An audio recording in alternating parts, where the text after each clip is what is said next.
Let's talk about time management and more specifically, other people's time. You may not realize it, but most people make the mistake of managing other people's schedule or time when they need something from their colleagues. I don't necessarily have the data to back this up, but I believe working remotely makes things even harder here because when we're remote, we tend to work with people that we haven't met in person, and we have this human tendency of being uncomfortable when asking for help from people with whom we're not close. First of all, as an individual, you should not do this yourself. And not only because you need to lead by example, but it's not productive at your level either. And more importantly, as a manager, you should ensure that your people know better and act better. But, and there's usually a but, it's not easy. It's not as easy as saying, don't do it. I discussed this recently with a coaching client of mine. You have to create the environment where people are comfortable enough to make a request and let someone else say potentially no, but later. This is the crux of the problem.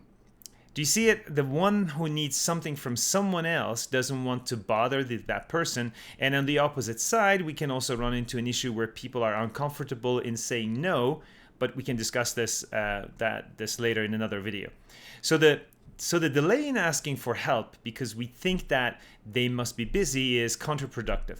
I agree that most of the time we should try to unlock ourselves out of a situation by ourselves and we should time box ourselves, but the team should agree that unblocking a colleague is a high priority task. So you need to ensure that your people are comfortable enough to ask for help, which may require being vulnerable or uncomfortable in front of people whom you only know virtually.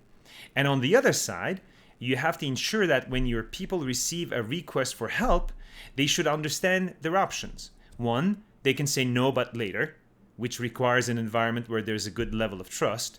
Two, unless they're working on something high priority, they should unblock their colleagues. Is there a magic formula to live by? I don't think so, but you can create your own guidelines if it helps your teams.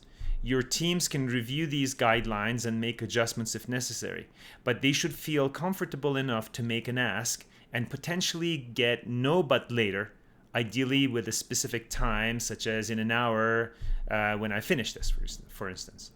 And as a manager, you have to lead them in building such an environment. Thank you for watching. Please hit that like button if you like this video. I hope to see you in another video. Until then, take care.